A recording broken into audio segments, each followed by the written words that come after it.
한번 오늘 말씀의 제목을 한번 따라하겠습니다. 보이지 않는 하나님의 손길. 아멘. 네. 하나님은 우리 눈에 잘 보이지 않죠.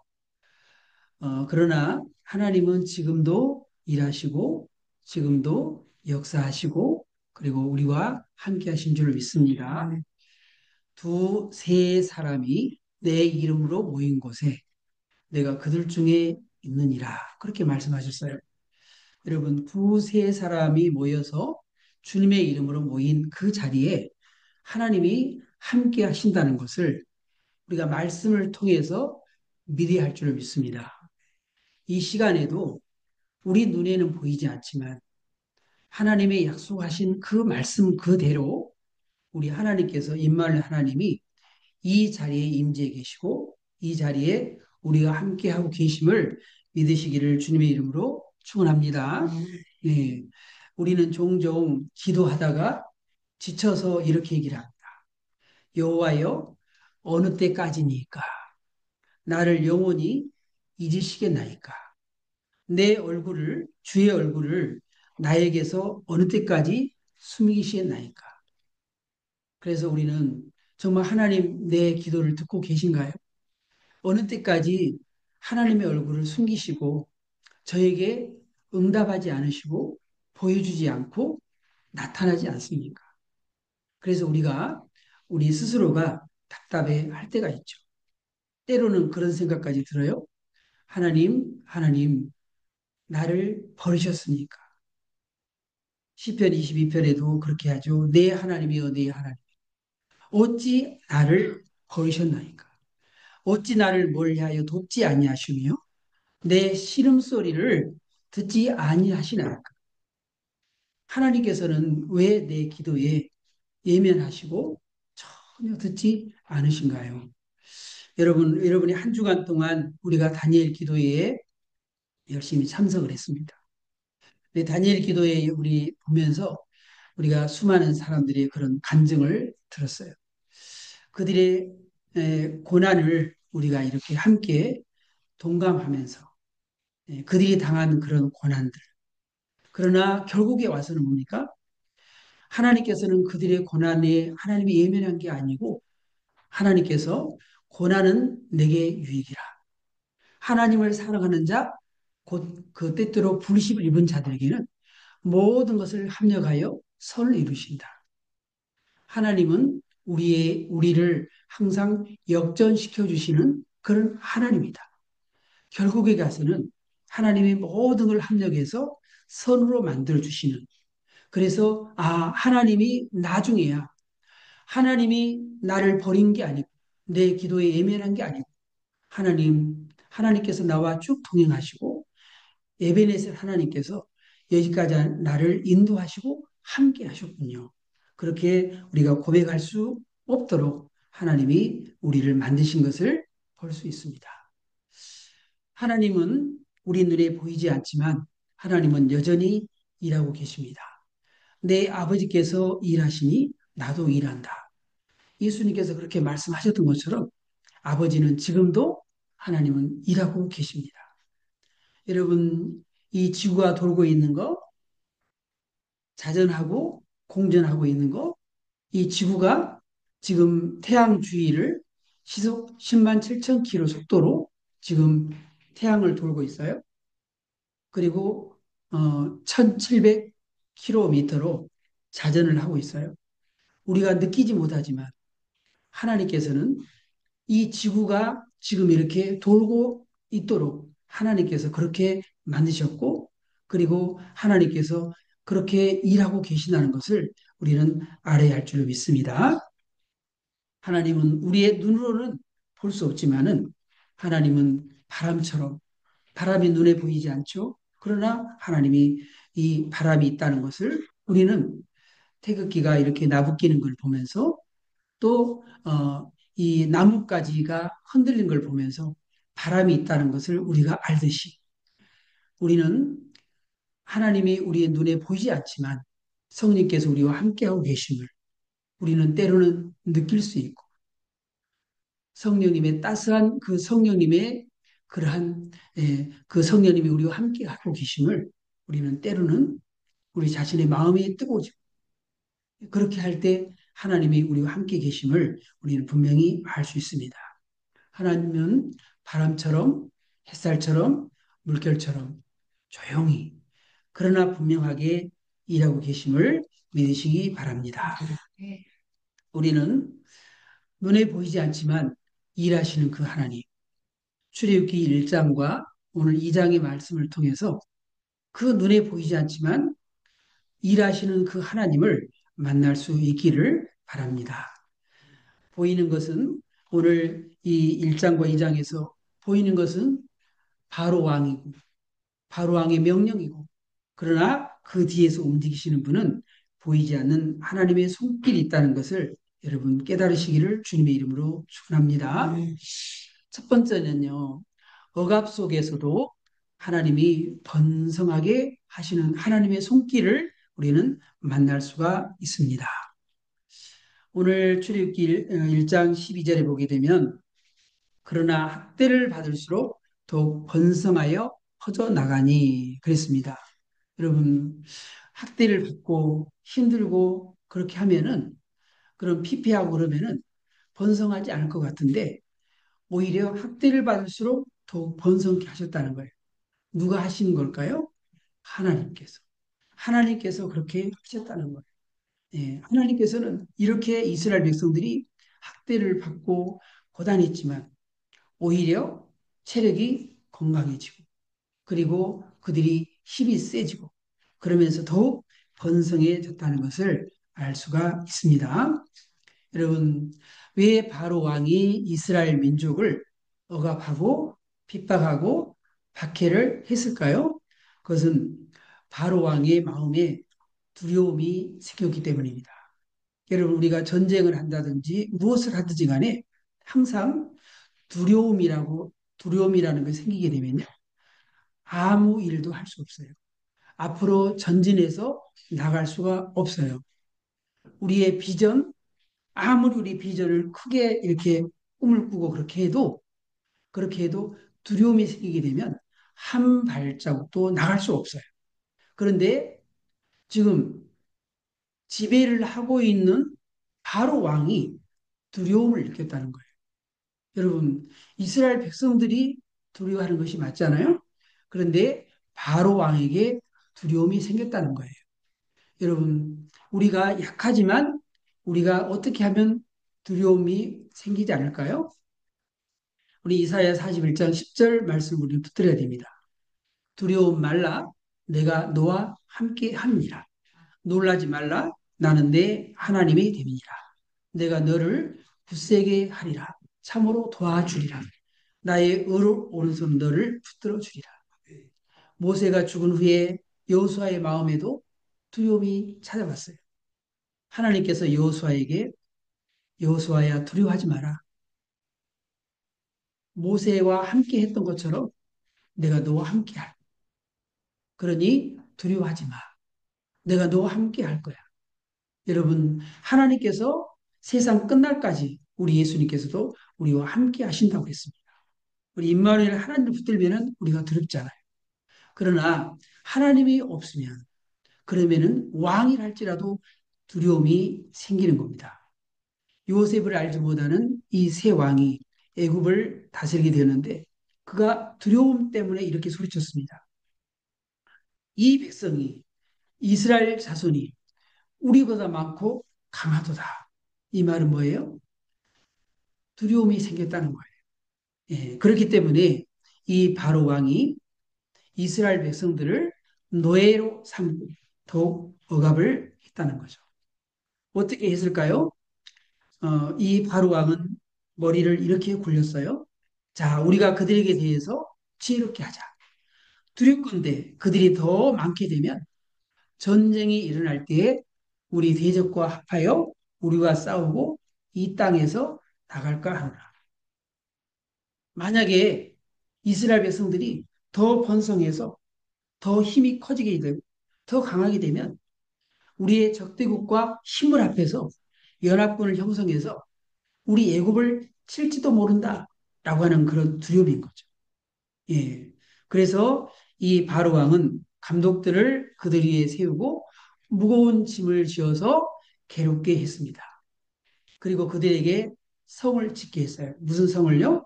바로 바로를 위해서 국고성 비돔과 라암셋을 건축하게 하는데 이스라엘 백성들을 노예로 동원해서 그 일을 시켰던 것입니다. 여러분, 그러나 오늘 본문의 말씀대로 어떻게 했습니까? 결과는 학대를 받을수록 더욱 번성했다는 거예요. 결과적으로는 그들이 학대를 받을수록 더욱 번성해서 퍼져나갔다. 예, 이렇게 본문은 얘기하고 있습니다. 여러분, 초대교회 로마 시대 때 이 교회가 얼마나 많은 핍박을 받았는지 몰라요. 여러분, 성경에 보시다시피, 스테반 집사님도, 스테반 집사님도 돌을 던져서 스테반 집사님, 하나님 말씀을 전하는 스테반 집사님을 돌로 쳐서 죽였습니다. 이것이 아주 다반사했던 그러한 일입니다.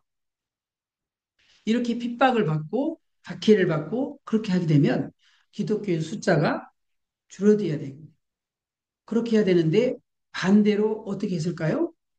점점점 온 유대, 갈릴리, 사마리 교회가 평안하여 든든히 서가고 주를 경외함과 성령의 일으로 진행하여 어떻게 했다고요?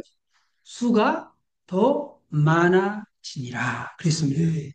여러분, 기독교는 핍박을 받는다고 해서 없어지는 게 아닙니다. 네. 왜 그럴까요? 생명의 종교이기 때문입니다. 네.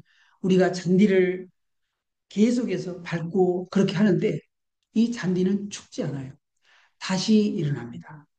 여러분, 이 산불이 나가지고 산을 잿더미로 만들어놔도 다시 그 속에서 그 연약한 풀이 어떻게 그 땅을 뚫고 다시 나와요. 생명이기 때문에 그런 겁니다. 네. 씨를 보면 죽은 것 같아요. 그런데 그 씨를 심어 놓으면 거기서 싹이 나고 나중에 나무가 자라서 열매를 맺게 돼요. 왜 그럴까요? 생명이 있기 때문입니다. 네.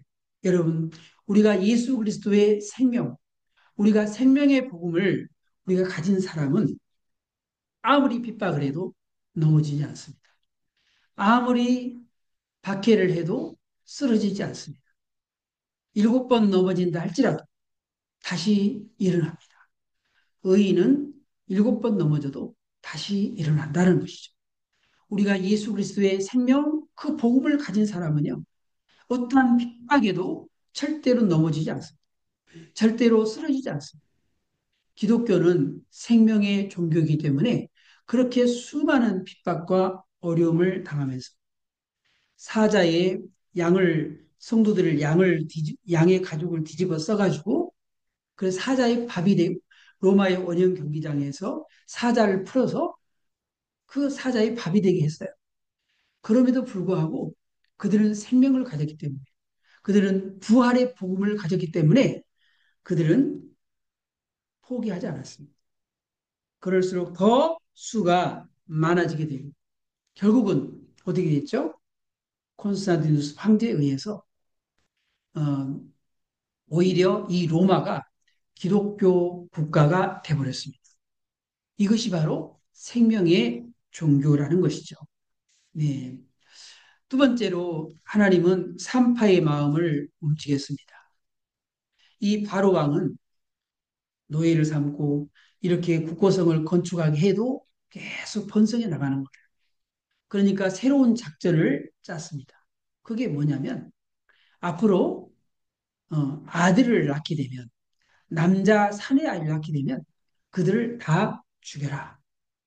뭐 우리나라 말로는 씨를 말려라 그런 얘기죠. 그래서 이제 남자 아이가 태어나게 되면 다 아이를 다 죽게 만들었던 거예요. 그런데 이 히브리 산파 십부라는 자와 사람과 부하라는 사람에게 이렇게 말을 했는데 애굽 왕이 그렇게 얘기를 했는데 그 히브리 여인들이 하나님을 두려워하고 바로 왕을 두려워한 것이 아니라 하나님을 경외하고 하나님을 두려워해서 그들이 남자아이를 살렸던 거예요. 아들이거든 그를 죽이고 딸이거든 살려두라. 여러분 그렇게 했지만은 이 히브리 산파들이 오히려 바로 왕의 명령을 들은 게 아니라 하나님을 경외하고 하나님을 두려워해서 그들을 살렸다는 거예요. 예, 그래서 17절에 보면 그렇게 얘기를 해요. 그랬습니다. 그러나 산파들이 하나님을 두려워하여 애굽 왕의 명령을 어기고 남자 아기들을 살린지라. 여러분, 우리가 이 세상에 권세에 있는 사람들, 그러나 우리가 그 권세 위에 권세를 가진 하나님을 두려워하게 되면요. 아무리 핍박이 있다 할지라도 우리는 그 하나님께 순종하게 되어 있습니다. 그래서 우리는 하나님을 두려워하는 그런 사람을, 그런 우리가 성도들이 되어야 될 줄로 믿습니다. 결과적으로 어떻게 했냐면 하나님께서는 그 하나님을 경외하는 산파들에게 오히려 하나님께서 뭘 줬을까요? 복을 주셨다는 거예요. 복을 주셨다. 하나님이 그 산파들에게 은혜를 베푸시니 그 백성은 번성하고 여기도 그러죠. 그 백성들이 번성하고 매우 강해지니라. 남자아이를 낳으면 죽이고 딸을 낳으면 살리라 했지만 오히려 어떻게 했다고요? 그럼에도 불구하고 그 백성은 다시금 다시 또 번성하고 더 강해졌다는 거예요. 여러분, 아로 왕의 명령이 무색해졌습니다. 하나님께서 이렇게 산파들을 축복하고 하나님이 그들의 집안을 흥왕하게 만들었습니다. 그리고 백성들은 번성하고 강해졌습니다. 하나님이 그런 가운데서도 우리는 또 보이지 않는 하나님의 손길을 만날 수 있습니다. 전에 제가 음, 이 출애굽기에 들어가기 전에 창세기 우리가 15장의 말씀을 지난번에 전했어요.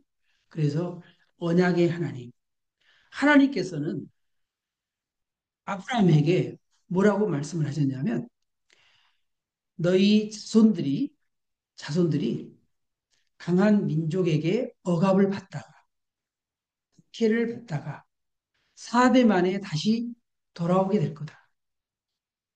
하나님이 아브라함과 햇불 언약을 통해서 약속했다고 그랬죠. 예. 하나님이 그렇게 언약했다고 했어요. 그 언약의 하나님, 그 언약의 하나님께서 그 약속을 지키시기 위해서 한 사람의 지도자를 준비시켜요. 그 사람이 누구냐면 바로 모세입니다. 사람들은 이 출애굽기 1장에서 하나님 어디에 계십니까? 이렇게 부르짖어도 하나님께서 왜 우리 기도를 안 들어주십니까? 우리가 언제까지 이렇게 박해를 받고 억압을 받아야 됩니까? 하나님 정말 살아계십니까? 이스라엘 백성들은 소리 질렀어요. 그러나 하나님은 그들의 눈에 보이지 않았어요. 그러나 하나님은 일하고 계셨어요. 어떻게 해요? 하나님은 그 이스라엘 백성들의 부르짖음을 들으시고 하나님이 그들을 구출할, 그들을 구원할, 그들을 탈출시킬, 그들을 애굽에서 빼낼 하나님은 지도자를 준비하고 계셨다는 거예요. 여러분, 하나님은요, 사람을 준비하는 것, 하나님이 다윗을 하나님이 준비시키시고 하나님이 수많은 그 많은 사람들을 하나님이 충성스러운 그런 사람들을 하나님이 준비시키고 계시는 거예요. 모세를 하나님이 이렇게 준비시켰습니다. 어떻게 해요? 레이 가족 중에 한 사람이 가서 레이 여자에게 장가들어 그 여자가 임신하여 아들을 낳으니 그가 잘 생기스를 보고 석 달 동안 그를 숨겼다. 바로 이 사람이 지금 누구냐면 바로 모세였습니다. 예, 모세를 하나님이 준비시키고 계셨던 거죠. 석 달 동안 키우다가 더 이상 키울 수가 없었어요. 그래서 이, 이 모세의 어머니 요게벳은 거기에서 모세를 모세를 나일강에 띄워보낼 갈대 상자를 만들어요. 그 갈대 상자에다가 넣어서 하나님께 모든 걸 다 맡기고 모세를 갈대 상자에 넣어서 뚜껑을 닫아 나일강에 떠내려 보냅니다. 이제 이것은 사람의 손길에서 떠났어요? 누구의 손길만 남았어요? 하나님의 손길. 그 보이지 않는 하나님이 어떻게 인도하시느냐. 이 모세의 갈대 상자가 나일강에 흘러 흘러 거기 나일강에는 악어도 살죠. 하나님께서 악어도 피하게 해주시고 물결도 피하게 하시고 이게 흘러 흘러 하나님께서 어떻게 가게 했을까요? 애굽의 공주 그 애굽의 공주의 손에 이 갈대 상자가 들어가게 돼요. 성경에 보면 때로는 이런 단어가 나옵니다. 마침, 마침 그런 단어가 가끔 등장합니다. 룻이 그래서 일을 하게 되는데 수많은 그런 밭이 있지만은 하나님 마침 보아스의 밭에 가서 이 룻이 일하게 됩니다. 어떻게 해요? 마침 하나님이 일하셨다. 하나님이 일하셨다. 예. 이 갈대상자가 떠오르는 그때에 하나님께서 바로의 딸 공주가 거기에 목욕하러 왔어요. 이게 뭐입니까? 우리 한국말로 때마침 그런 거죠. 때마침. 그래서 이 바로의 이 공주가 이 갈대 상자를 이렇게 열고 보니까 거기에 아기가 울고 있는 거예요. 그 마음에 어떤 생각이 들었어요? 불쌍히 여기는 마음. 불쌍히. 이번에 다니엘 기도회 때 그 특별히 입양에 대한 얘기가 참 많이 나왔습니다. 입양 참 쉬운 일 아니에요. 내가 낳은 사람도 아닌데 그 입양을 해서 키운다는 거 보통 일이 아니에요. 그런데 입양에 대한 얘기가 참 많이 이렇게 나왔습니다. 그런데 그 입양을 하게 된 그런 계기가 뭘까요? 그 아이를 보고 불쌍해요, 불쌍. 우리 마지막 간증했던 그 박세진이라는 그 아이는 더군다나 팔이 한쪽이었고 두 다리가 없이 태어났어요. 여러분, 보통 사람들은 그런 사람 입양하겠어요? 그런데 이 아이가 너무 불쌍해요. 너무 측은한 마음이 들어요. 그래서 입양을 했어요. 여러분, 신체적으로 이렇게 불구를 가지고 태어나게 되면요. 이게 신체적인 장애만 아니라 정신적인 그런 장애도 갖기 쉽습니다. 어, 내가 왜 이렇게 태어났나? 다른 사람 다 건강한데 왜 나만 이런가? 그런 것 때문에 자라면서 어마어마한 갈등을 이렇게 느낍니다. 박세진 그 친구도 갈등의 그런 시간이 많이 있었을 거예요. 그런데 이 측은히 여기는 그런 마음을 가지고 그 아이를 데려다가 수영선수로 만들고 미국에 유학을 보내고 여러분 이것이 쉽겠습니까? 장애를 가진 그 아이를 그렇게 키웠어요. 여러분 이 모세도 이 바로의 딸이 마음에 불쌍히 여기는 마음이 있었습니다. 여러분 우리의 마음속에 측은지심이라고 그러죠. 측은지심. 우리 기독교인들, 우리 예수 믿는 사람들이 가져야 될 마음이 바로 이 측은지심이죠. 팔복 가운데 하나도 궁일이 여기는 자는 복이 있나니 저가 궁일이 여김을 받을 것이며 그랬어요. 우리는 궁일이 내 마음에 궁일이 여기는 그런 마음이 우리 안에 있어야 할 줄로 믿습니다.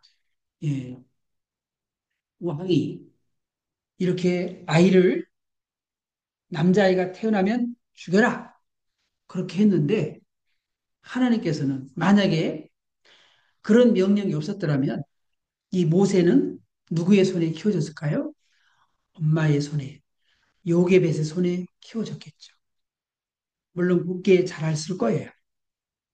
그런데 하나님은 이 모세를 지도자로 만들기 위해서 40년 동안 애굽의 모든 학문, 애굽의 모든 무술, 애굽의 모든 것을 하나님 40년 동안 하나님 배우도록 하기 위해서 하나님께서 이 모세를 흘러 바로의 공주의 딸이 거기까지 가게 된 겁니다.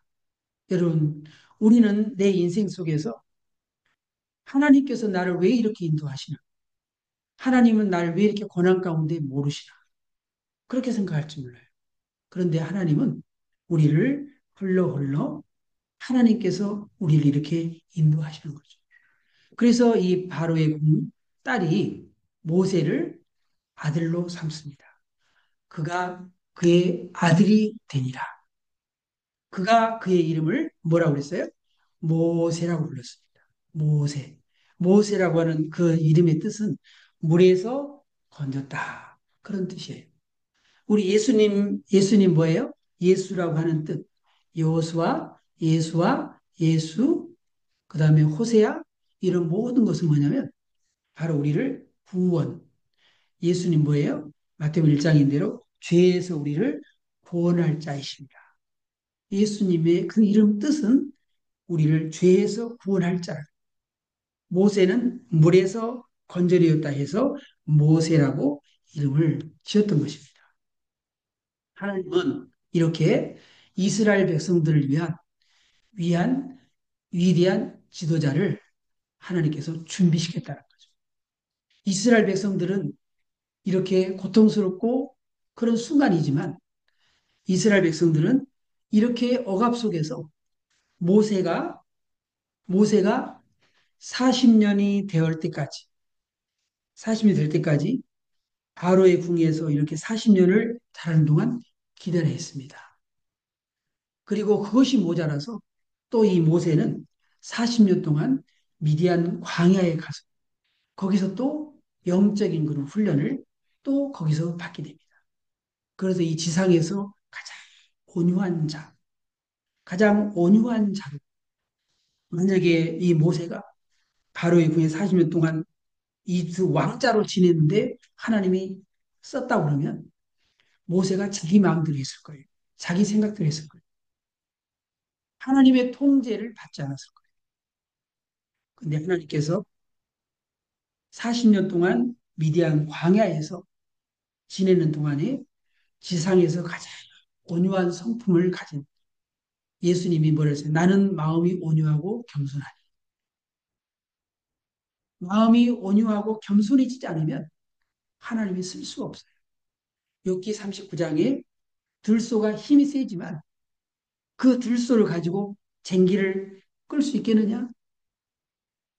아무리 힘이 세다 할지라도 바깥에 가르면은 잘하겠죠. 힘이 세서. 그런데 그러다가 성질 나서 그냥 산으로 도망가 버리면 어떡해요? 하나님이 쓸 수가 없는 거예요. 그러니까 하나님은 지상에서 가장 온유한 자. 심지어는 하나님 모세를 내가 너를 쓰려고 그런다. 그렇게 했을 때 이 모세가 뭐라 그랬어요? 나는 입이 둔합니다.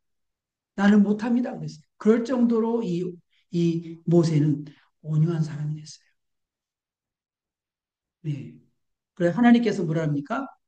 내 백성이 애굽에서 괴로움 받음을 내가 확실히 보고 그 탄식하는 소리를 듣고 그들을 구원하려고 내려왔느니 이제 내가 너를 애굽으로 보내리라. 하나님께서 이제 이 모세를 애굽으로 보내겠다. 하나님 말씀하신 거죠. 여러분 예수님께서도 역시 마찬가지로 창세기 3장 15절에서 벌써 여자의 후손으로 우리를 보내겠다고 하나님은 약속하셨어요. 그 약속을 지키시는데 몇 년이 걸렸을까요? 하나님께서는 이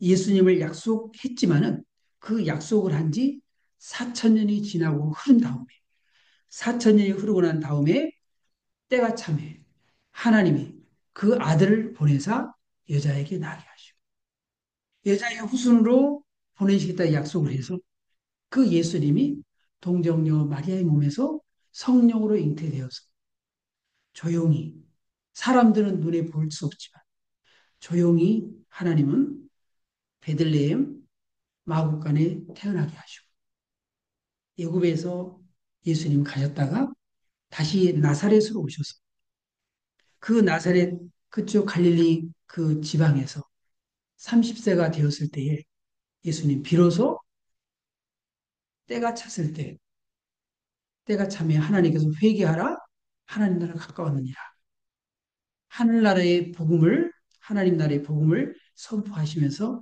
등장했어요. 그리고 예수님은 3년 동안 사역을 하시고 우리의 죄를 짊어지시고 세상 죄를 지고 하나님의 어린 양을 보라 우리의 죄를 짊어지시고 예수님 십자가에 죽으시고 부활하셨습니다.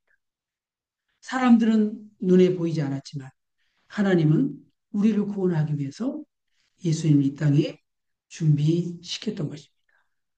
하나님이 세상을 이처럼 사랑하사 독생자를 주셨으니 이는 누이 저를 믿는 자마다 멸망치 않고 영생을 하리 하시니라. 우리를 우리에게 영생을 주시기 위해서 우리에게 영원한 생명 모세는 이스라엘 백성들을 애굽에서 건져냈지만 여호수아는 그 이스라엘 백성들을 이끌고 가나안 땅으로 가셨듯이 모세는 이스라엘 백성들에게 율법을 줬지만 모세를 통해 율법을 줬지만 하나님께서는 예수님을 통해서 복음, 생명을 우리에게 주신 줄로 믿습니다. 우리는 보이지 않는 하나님의 손길을 여러분 꼭 신뢰하시길 바랍니다. 여러분, 내 기도 하나님이 응답하지 않는다고 하나님이 안 계신가 안 해요. 비가 오는 날 태양이 보이지 않지만 그 구름에 가려진 태양이 있습니다. 우리 눈에 보이지 않지만 하나님은 지금도 살아계셔요. 그리고 우리를 돕고 계시고 우리를 지키시고 계시고 우리를 에베네셀 하나님께서 우리를 인도하고 계시다는 것을 꼭 믿으시기 바랍니다. 네. 눈에 보이지 않지만 하나님의 손은 나를 지금도 손잡고 나를 이끌고 계십니다. 우리가 고난 가운데 있지만 하나님 여전히 하나님은 일하고 계십니다. 하나님 우리의 눈에 보이지 않지만 하나님은 지금도 사람을 준비시키고 계십니다. 하나님은 눈에 보이지 않지만 그 하나님의 손길이 지금도 일하고 계심을 여러분 믿으시고 하나님이 내 곁을 떠난 것 같은 그런 마음이 든다 할지라도 오늘 이 말씀 속에서 일하고 계시는 그 하나님의 손길을 꼭 신뢰하고 믿으시기를 주님의 이름으로 축원합니다. 네.